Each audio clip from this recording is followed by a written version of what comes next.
Tu es le Dieu de mon salut. Tu es le Dieu de ma justice. Tu es le Dieu de ma paix. Le Dieu de ma délivrance. Elohim El Shaddai, tu es ma solution. Mon âme t'adore, mon âme te magnifie. Mon esprit, Seigneur, se réjouit en toi, parce que tu es Dieu, et tu fais au-delà de nos pensées, ô Seigneur. Oh, si nous existons, c'est à cause de ton amour et ta bonté.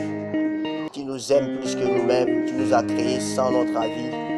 Tu es venu nous chercher, tu as pris corps, ô Seigneur. Tu as abandonné la gloire, le trône, la dignité.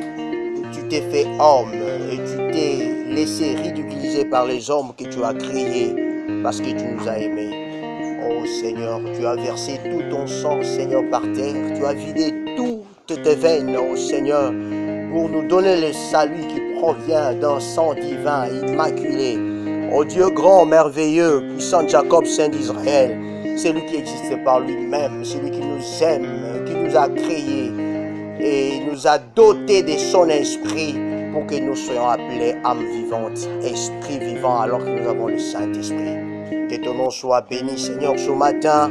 Couvre-nous de ta grâce, Seigneur. Accorde à chacun de nous un entendement spirituel suffisant pour que nous puissions comprendre et saisir la portée, Yahweh, du message que tu nous accordes ce matin. Que ceci nous apporte la vie, la délivrance et la paix au nom de Jésus-Christ. Amen. Je vais tenir le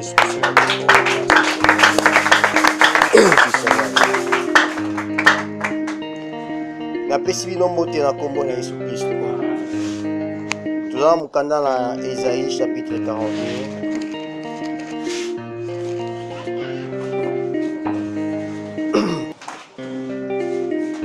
Verset 6. Il est écrit, tout en mbala, tout en oral en français. Moi, l'Éternel, je t'ai appelé pour le salut. Et je te prendrai par la main. Je te garderai. Je t'établirai pour traiter alliance avec le peuple, pour être la lumière des nations. 7. Pour ouvrir les yeux des aveugles, pour faire sortir de prison les captifs et de leur cachot ceux qui habitent dans les ténèbres au nom de Jésus-Christ. Amen. Il est le roi des rois, il est le seigneur des seigneurs. Molingami Katinankolo. Tolobaki vendredi était, c'est vrai, au Ezali, deuxième vague, il y a ma prophétie, oyo, prophète Esaïa Pesaki, chapitre 42, sur la deuxième vague, disons qu'il y a ma troisième vague. Et, Bible est en côté Isabiso, Kenzambe, Aza Kotalisa, prophète Esaïe était, à Kotinda Moto, Moto wana koya. Moto wana akoza la lumière ya ba mokili. Moto wana koya pola kobikisa mokili. Mais moto yango ezaki moto mosusu ezaki kaka ye Nzambe. Alléluia. Ezaki moto mosusu ezaki kaka ye Nzambe parce que Bible lobi Israël tala Nzambe na yo aza koya pola koya kobikisa yo. Et moto wana alataki nzoto ayaki pola kobikisa. Mais kokoma ya komaki avec Jean-Baptiste oya ki ko précéder. C'est ce qu'on vendredi était vraiment tant en Israël prophétie a quitté prophétie comme Akira il n'y avait pas de vision Mwinda tempelo kokufa pourtant Mwinda la tempelo toi ya tabernacle ezalaki disons le feu ezaki na tabernacle ezalaki moto oyo Nzambe moko apelisaki moto wana bandoko ingako kena kokufa parce que Nzambe atikaki tant wana ndenge wana pona lumière ya solo mokoya. Il faut constater réellement ténèbres pour lumière ya kosa musana nango. Si on va constater ténèbres makasité, comment on a importance ya lumière té, alléluia. Comment on a importance ya lumière té. De même dans mokili, soki yo on constater réellement état de désespoir quand ça va moina yo té, on constater réellement insuffisance na yo té. Tango liloba na Nzambe koya kosala comprendre yango te. C'est pourquoi il y a un temps pour tout, un temps pour toutes choses. Nzambe aka kosala na temps et conquis Poète, dans mon temps, mon état comme il a souka, a constaté inutilité naïe, a constaté qu'Azati n'a pas 20, a constaté effort naïe, ils ont constaté l'autre côté, et le Seigneur revient. C'est pourquoi l'état était resté comme ça. Et tango, Jean Batunier, babiye bisa biso parce que tout le monde quand ils ont mis ça en ensemble. Est-ce que ça yote messie tout ça cause là? Et puis si bango ezanga été na za mongongo ya pamba, na ko bomisela yende sika, na za na makokite ya kofongola singa ya sapatu na ye. Yende azali koya, bokomona ya za déjà kati na bino. Et tango nkolo Yesu Kristo aye, bibelobi etambola ki ye pour kokota na Zabulon pe na Naphtali, balobi mboka on ezaki na ténèbres, la contrée de Naphtali et de Zabulon. Soudain ils ont vu une lumière apparaître dans l'emploi ça une lumière y et lumière c'était dit quoi tant que temps ndenge Matthieu a expliqué ango tu comprends que tant que Jésus Christ a dit qu'on marchait Jésus Christ a dit non disons Matthieu le rapporte à l'obi tant que Jésus Christ a dit qu'on tambola à côté na Capernaum à côté na Naphtali na Zabulon mboka nezaki molili ba molili lumière y. Ça signifie quoi? Ce n'est pas que Bazaki na Boutou, maman lumière et non, non. C'est-à-dire Jésus est venu, tant à côté, na ténèbres, maman a que ah, tout ça en ténèbres. Batu nyos maman a angoté, alléluia. Batu ndo bazana moi capacité, Satan a pris son capacité à komona, puis à semer ténèbres, maman a ténèbres. Alors ebisa yo aya bi oh mboka oh quartier oh eza peza quartier ya ténèbres ya mulili. Mais courez ezalaka, alléluia. Alobi ango na deuxième sens, ils ont retenu cette émission à Satan, ils ont reçu à Makasi. Et lorsque Jésus est entré, Bible lobby a bandit systématiquement qu'on détruire ma œuvre et à diable. Il y a un moment qui va annoncer qu'il y a un apôtre, mot je crois Jean ou Jacques, c'est Jean ou Pierre, le Seigneur Jésus-Christ est venu détruire les œuvres du diable. Donc, tant que Michel Amoli comme Koufa, lumière comme Kokota. Alléluia. Place si batoze qui na incompréhension à makamba comme joie compréhension nango. Place si batoze ko kanisa ke singe to kuma me abike ko ba comprendre que te bon moza e ke côté pour être yoku toza ko ningala me ke kwazo ningala te. Tant que pas batoze ko comprendre te bazo ka sake mo inde nzambe abite mo ezekela eza o nzamba sali véritable mot ya zakoya. Et c'est pourquoi Bible lobby Jésus-Christ est la parole qui était au commencement. Il a besoin d'ensemble, il a besoin alléluia. C'est pourquoi c'est lui-même qui est venu.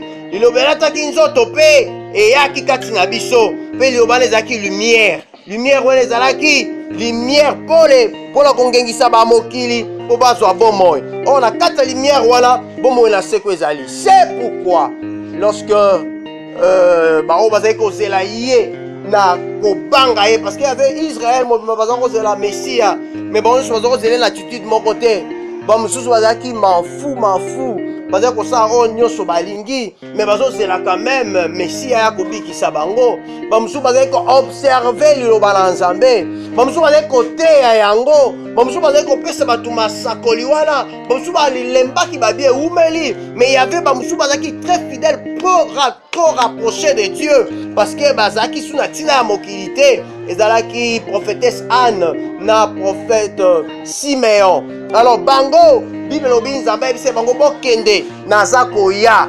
lelo na ko se présenter na tempelo Siméon asaka lo sambo ebisi nzambe lobi nkolo tikanga yena kufa te kino na mona lobi kokoya na yo et bongo na yeba na kokende et Bible lobi c'est vrai tango akomaki na tempelo Bible lobi tango batanga ki komona Yesu Kristo là c'était un enfant alléluia na sali circoncision babengi komona ye balobi aza Yehoshua Hamasia oh prophétesse qui a sauté akumisi nzambe pe Siméon a sauté akumisi nzambe mais tu vas comprendre qu'est-ce que ça veut dire parce que ba Yoshua baza ebele na Israël alléluia bon ba ite que wala véritable Yehoshua nde ayaki c'est Jésus de Nazareth alors ba yaki epai na ye bazwa ki ye Siméon asaki no samba binkolo na tondio na komisio po ete ondimi miso ya mombu na yo emona lobiko na Israël pole lumière olataki Israël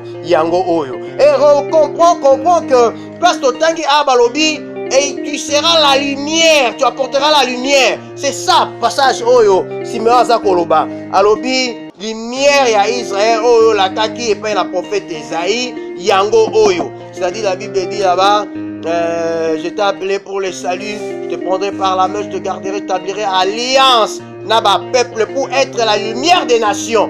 Abibia, lumière des nations. Alléluia. Et dans Israël, c'est pour vous montrer que et loko eliboso aza alliance. Oya za koya. Kolo yeso za koya, aza koluka ko établir alliance na ba nation. Alors que Nzambe na ba nation alliance ezalaki te. Il était seulement le Dieu d'Israël. Aza koya sika pour établir alliance na ba nation. Aza koya pour komema lobiko. Alléluia. Lobiko ezalaki te. Et tangu toza kotanga Simeon palobi ya solo asepeli po eta moni lumière wana eza koya o Nzambe alaki abi lumière o ezali koya mpona komema pole bakakatami kotambola babeli kobika bakufi misu komona seke Nzambe ye po atalisa makambo wana mema lumière parce que bato nyonso wana bakoma ndenge wana parce que le ténèbre eza kopese likolo na bango bamakambo nyonso toza komona na mokili ezala bato baza kobotama na ba malformation bao baza na baza ko se déformer parce que bakutana na ba accident na mokili na makambo ebele nyonso wana c'est l'œuvre de ténèbres ba aveugle ba paralytique et consort eza l'œuvre de ténèbres parce que Nzambe atindaka mutu na malformation te eza misala ya ténèbres et tout ça Jésus devait venir corriger.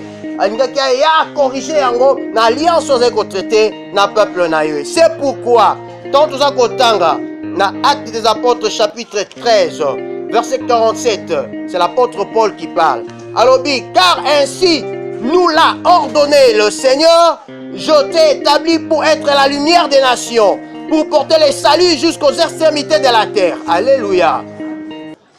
Apôtre Paul a coûté ce qui avait reçu l'esprit de la prophétie, a joui l'esprit même de la prophétie et il a saisi la parole. Oh, prophète Esaïe Lobaki, oh, Simeon a répété qui a répété que maintenant c'est l'accomplissement de la promesse aux Zambalobaki. Il viendra traiter une alliance avec les nations. Il est venu et il nous a établi. C'est pourquoi je vous dis, tant que Yesu qui est mort comme Nzambe, le serviteur que Dieu a appelé, mais lui aussi a appelé. Alléluia. Il a appelé les serviteurs. C'est pourquoi Paul a dit, oyo abengaki Petelo po azala apôtre ya ba juif abengi ngai pe Paul po azala apôtre ya ba nation parce que en fait c'est quoi ezali nde alliance Nzambe aza kosala oyo likambo tika kosala mate ba Yuda na bikolo mosusu basangana bakoma eloko moko. C'est ce que nous appelons église.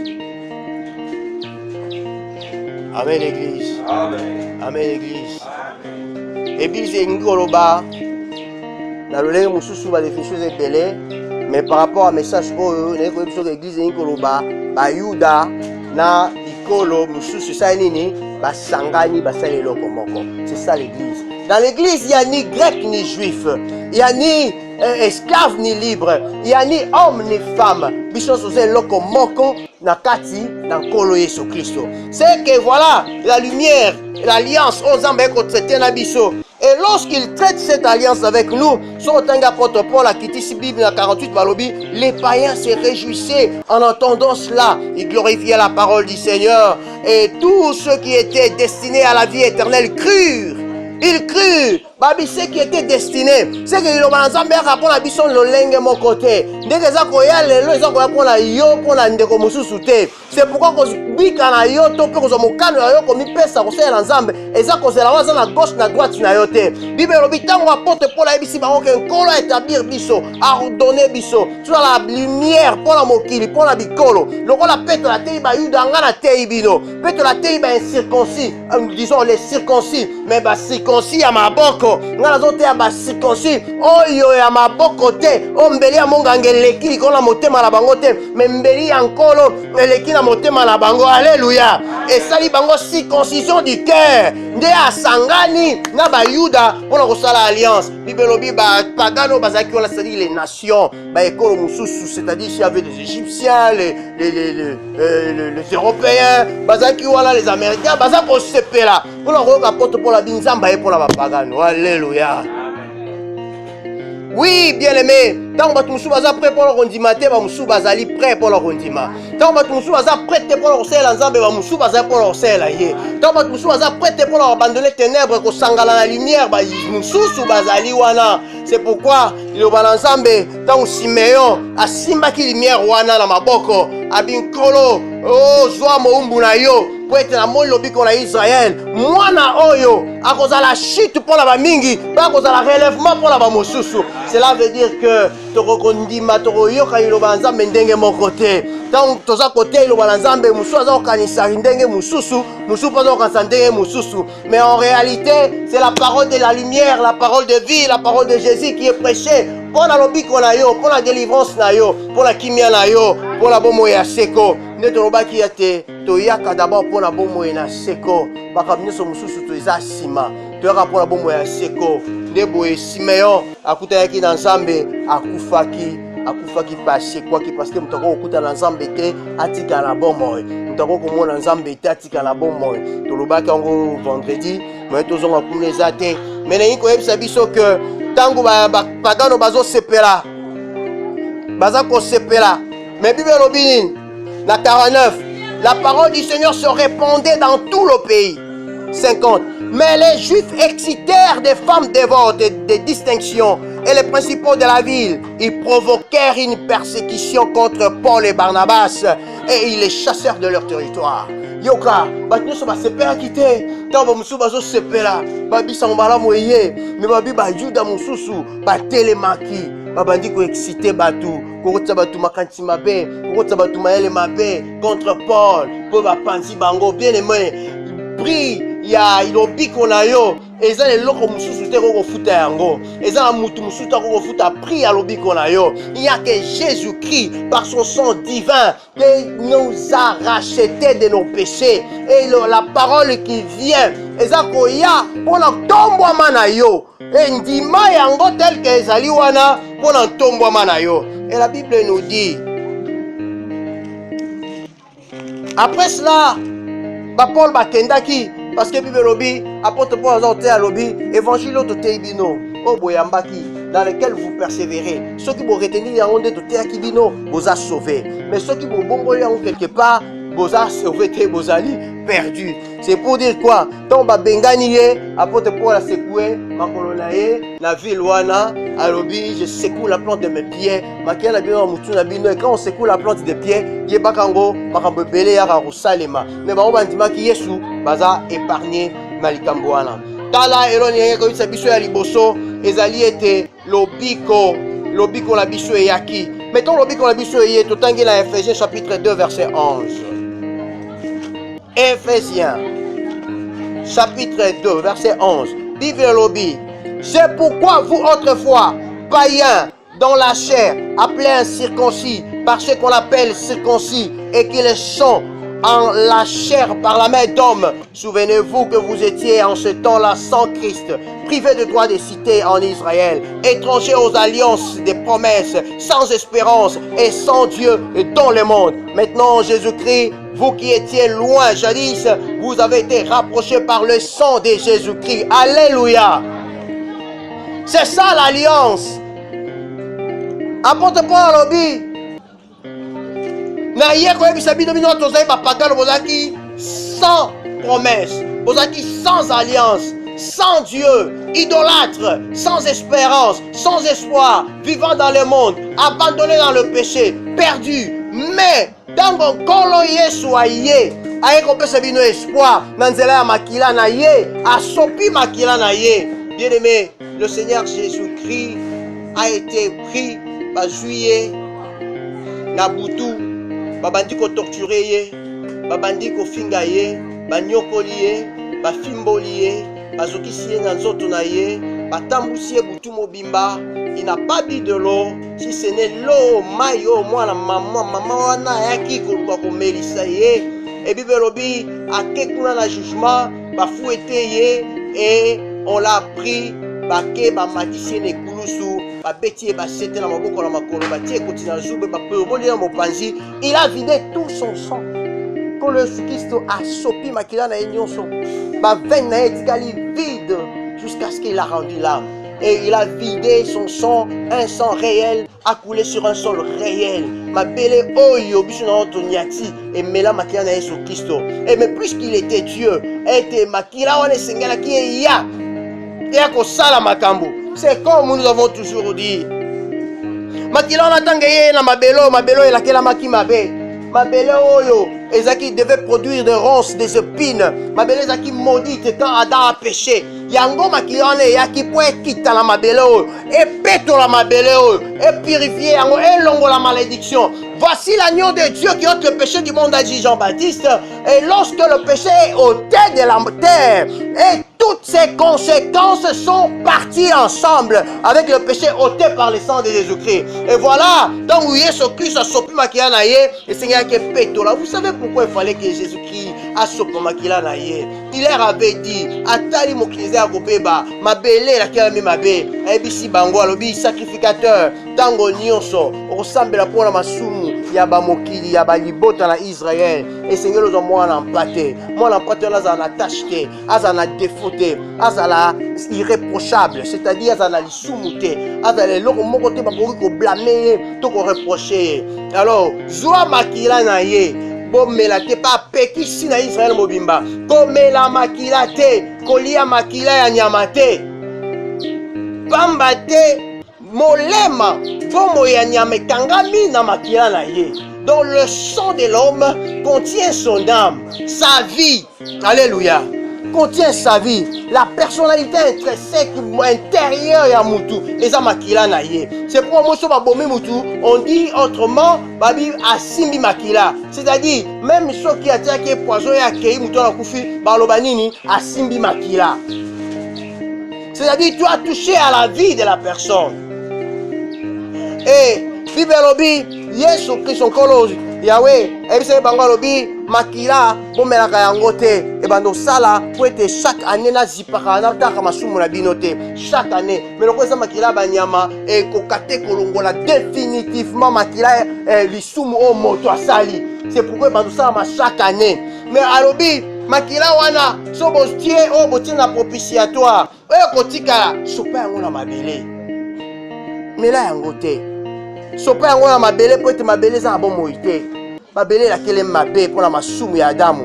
Esengele mela makila po ebika. Mais makila wana yango za ko mela loko eza kaka ya banyama eza na nguya te.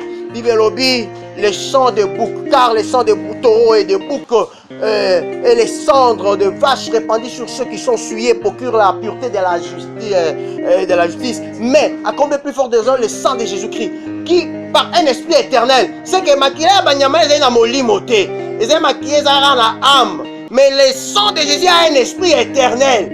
Yango wana bandaki ko pikola masumu. Et la Bible nous dit et sengaki bato wana basopaka makila ya banyama, mais makila banyama ezali kaka mpona koede, makila ya véritable nyama oyo asengela ekoya. Yango Jean-Baptiste amonaki abengaki ye agneau de Dieu qui ôte le péché du monde. Basacrificateur batali babi mais wapi agneau moto tozomona aza moto ye abengi ye agneau ndenge nini. Bato nyonso batali babi comment ça batali mais baye ko comprendre parce que baza ba fils de prophète. Alléluia. Baza ba fils de prophète. Chez les fils de prophète bayebi langage na bango.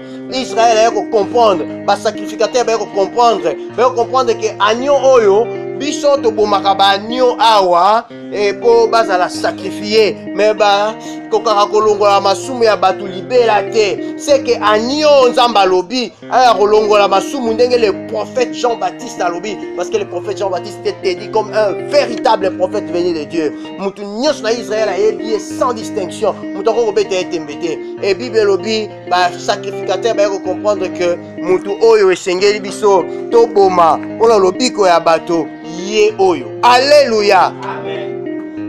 C'est pourquoi ba sacrificateur ba comment ko surveiller, ba comment ko landela ye. Tangu nyonso za ko kende ba za ko luka eloko nini ya maba ko sala ba funda ye po ba boma ye.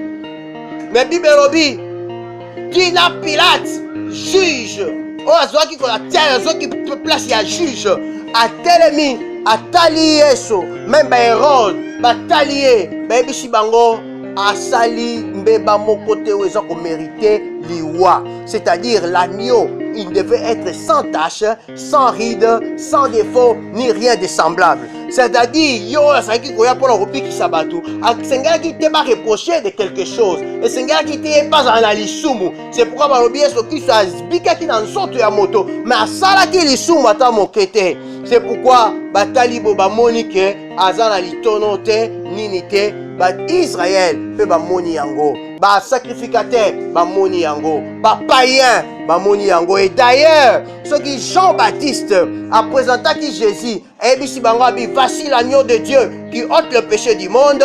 Bango va comprendre parce que baza Israël, ben mo mesono na bango ke bayaka na bana ya mpate po balongola kamasumu, bazipa kamasumu na bango, mais balaki bango oya ye oyo ya ko zipate ya ko longola. Bango bazaki d'accord bazo lobiko wana. Et mais pour la batamokili, oh ba yeba quitter les nations parce que Jésus est venu et pour les Juifs et pour les nations. Pour sangisa bango ba komelo komoko. Tango aye pour la nation, et Seigneur qui peut mutu aux nations, asa ko reconnaître une autorité quelqu'un à présenter bango ko Jésus Christ. Ce qui Jean-Baptiste, il était reconnu prophète, bato so bandima kaye, il a présenté Jésus Christ na Israël. Israël ne se bandimi, il est vraiment l'agneau de Dieu qui ôte le péché du monde. Et c'est là qui sous Moutou a revêtu de l'autorité de l'État, des nations, à la qu'ils appellent la nation. C'est pourquoi il n'avait pas la Pilate. Pilate a juillet, a télémis pour ça bateau, et puis si bateau, et chez homo, et puis si bangote, on a d'autres ça ba nation, ba européen, ba américain, ba africain.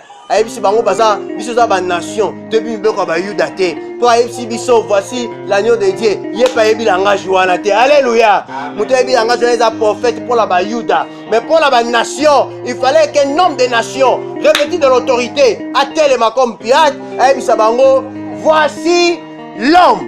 C'est que mokili abandé ko luka. Mokili abandé ko luka moto oyo akoki kokufa na esika ba mosusu. Nde boye ba pi ba sacrificateur ba telemi balobi mais Pilate omoni olakisi biso moto yango pote na yebisa bino na yebite Nzambe na bandela kelaki lola nzoka lola zaki moto Nzambe mokolo bibala kela lumière nzoka lumière zaki moto. Je vous ai parlé de cette lumière là, vous avez vu, c'est Jésus-Christ de Nazareth. Nzamba eko ke la troisième jour abimisi ma belé la main nzoka ma belé za moto na yebisa bino quatrième jour Dieu a sorti la sémence. C'était le troisième jour, quatrième jour Nzamba bimisi oezalaki Niama. Or Niama wana Nzamba saki na quatrième jour zaki mutu. Na cinquième jour il a fait oyo abimisaki ba étoile. Or le soleil, le véritable soleil c'est un homme. Et le sixième jour il a créé l'homme. Or cet homme véritable qui a été créé est Dieu.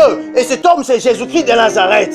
C'est pourquoi yende sengela ki aya aerokutana na mokili. Même si binote que homme wana Adam, le premier Adam, ozaki homme femme, on a ozaki séparé. Lui là était Dieu. Parce que quand Dieu l'a créé, Dieu se reposait en lui.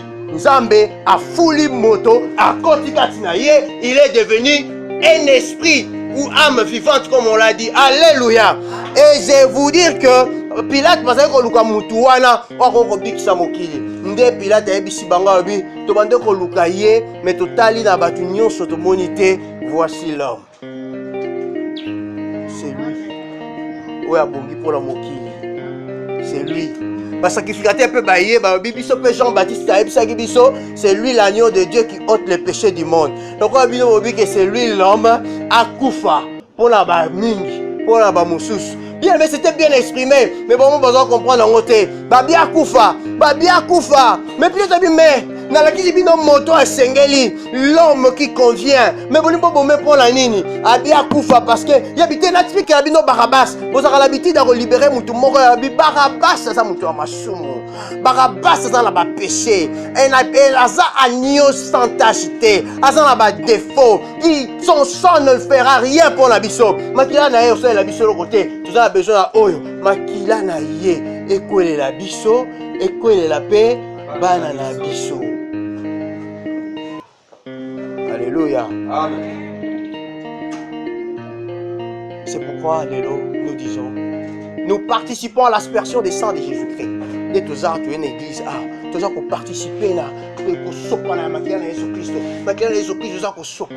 et c'est spirituellement. Lorsque nous disons le sang de Jésus, nous touchons la vie de Jésus. Bien aimé, le sang de Jésus, on ne plaque pas avec ça. C'est la vie de Jésus. Lorsque nous touchons le sang de Jésus, c'est la vie de Jésus. Et il y avait une vague mokoyaki, les autres qui s'abattent. Oh, mauvais la magana, non, bien aimé mon frère. Le but qu'on a vu ce côté ici, ce côté salut par le sang de Jésus-Christ. C'est par là que nous sommes sauvés. Et notre vie, c'est ça. Et Bible lobi, tango et salami bongo, bandimi kobomae, alliance et salami na Israël. Apôtre Paul a lobby, lui qui des deux en a fait un. Il a écroulé le mur de l'iniquité, de l'inimitié, de la séparation qui nous séparait avec Israël. À ça, il se le remonte comme Israël. Donc, comme église. Et dans l'église, ma promesse est à Israël et comme ma promesse n'a pas. Maintenant, nous participons à la promesse à Israël. Tout ça qui est une alliance, c'est comme une alliance dans Kolo Yesu. C'est comme une alliance dans Zambé. Tout ça qui n'a pas promesse, c'est tout ça qui bat tout sans culte, sans adoption. C'est comme il a adopté, il y a un Zambé. C'est comme une alliance, alliance éternelle. L'alliance éternelle, parce que vie éternelle. Mais comme ici, ma promesse, nous sommes oui et amen à Bomo et la biso. La Bible a promesse en Zambé, oui et amen à Bomo et la yo. La Bible a promesse en Zambé, oui et amen à Bomo et la yo. La Bible maintenant, on peut jouir la promesse en Zambé. Maintenant, on peut Zambé, au tambolaki na Moïse, au saki bika sale longo langai. Zambo tambolaki na Joseph, au saki na bika sale longo langai. Oh bien aimé, na ebisayo. Tu es entré dans la bénédiction éternelle. Et bénédiction, ce n'est pas mon qui sa bénédiction. Parce que mon qui sa bénédiction, son taza mutuka, aza jeep naza béni. Non, c'est faux, c'est faux, c'est faux. Je dis c'est faux. Alléluia. C'est faux. Tout à l'heure, témoignage. Oh, Lani, docteur Iguet après vous comprenez que non, Moutouro, tout ça, ce n'est pas lui qui est béni. Ça, c'est pas la bénédiction. La bénédiction de Dieu ne nous amène pas des ennuis. La Bible dit la bénédiction de Dieu enrichit et ne nous apporte aucun chagrin. La bénédiction d'ensemble, c'est ça, encore, mais non, pas suscité. On a la pongi à ma bébé Mikonyoso. On a la Mukatang Olingi. On a Tamboloke Pai Olingi. Tu seras en bonne santé, tu prospéreras. Amen. Bible lobi Joseph azaki na bénédiction ensemble mais batekiye tangu batekiye akei azokende comme esclave batekaka ye na bilamba te esclave batekaka na lingwanda bakangi ye singa soit na kingo soit na lokolo bakangisi ye na chameau mutuko oyo azotambusa amati na chameau azokumba ye azotambola na makolo bazokende na ye po bakende na ye ye ntango bakende na ye Bible lobi l'Éternel l'accompagnant. Mais quand l'Éternel est pour accompagner, mais avec la lingwanda na ye. Na singo bakanga ki so na lokoloso na kingo. Babi baké na ye pa ba malécite. L'Éternel l'accompagnant et la prospérité était avec lui. Yokalikam. Wapi prospérité. Wapi prospérité. Babi la bénédiction de Dieu, la prospérité était avec lui et l'Éternel l'accompagnant. Même Bible malécite batekiye na égyptien. Bible est confirmé sous la bénédiction était avec lui, la prospérité était avec lui et l'Éternel l'accompagna en l'Égypte. A comme l'Égypte, pour battre mon accueil, il y a une bénédiction ensemble mais il colonna yé. Potiphar a tiré la biloko na yé, biloko a Potiphar non c'est mati. Mais lui était esclave. Alléluia. Yokanga malamu, lui était esclave. Pas biloko mutone mati parce que lui il a l'onction de Dieu. Il prospère, il a la réussite assurée. Et Bible lobi, tango ba koselié likambo, ba juye ba tie na boloko, Bible lobi la prospérité était avec lui et l'Éternel l'accompagna. Tango comme na prison, ba tie chef. Tango comme chef, abandi ko pesa ndimbola l'explication. Il commence à donner l'explication de l'énigme. Il commence à donner l'explication de l'écriture de la muraille. Il commence à donner, il devient un lecteur. C'est ça, bien aimé. Bon, et bien aimé, kuna tanwa pesi atangi a expliqué Bible lobi ba ko benga de la prison qui n'anda ko ya roi a ko expliquer juste énigme l'écriture de la muraille a expliqué livre à Isaïe qui scellé que personne ne pouvait lire a expliqué par Pharaon habité est-ce que mutalolenge bon Égypte azali babi nazate toko mona ete babi yenda zokoka botika ki tango molai na ki esclave botika ki tango molai na ko salela bato yaza muto ko salela bato te yaza muto ko salela bikolo aza muto ko salela ba nation il est l'ambassadeur de Christ sur la terre mission na eza ya mukete asalela kanda kwa moto il doit servir les nations je le place troisième personnalité ou deuxième personnalité après les pharaons après le trône et Pharaon a ordonné bien menina bisayo malgré ce monde que zo umela et umela te tellement que prince malingo telema au moins il pombo na yo koya assurément et tu seras béni tu verras la gloire de Dieu et la Bible dit Pharaon lobi akokota na bokonzi ndenge wana te tournagement te akokota na bokonzi na kimia te akokota na makelele alobi qu'est-ce qu'on peut faire pour un homme que le roi veut honorer batoubaye balobi pour que l'homme que le roi veut honorer il faut pas joyer pas sokolaye balatisaye pas parfumer pas vendre likolo na charrette oh roi tambolaka ba matisaye avanda pe batu baleka liboso na ye batambusa na ville nyonso kobeta kelelo baganga mongo makasi à genoux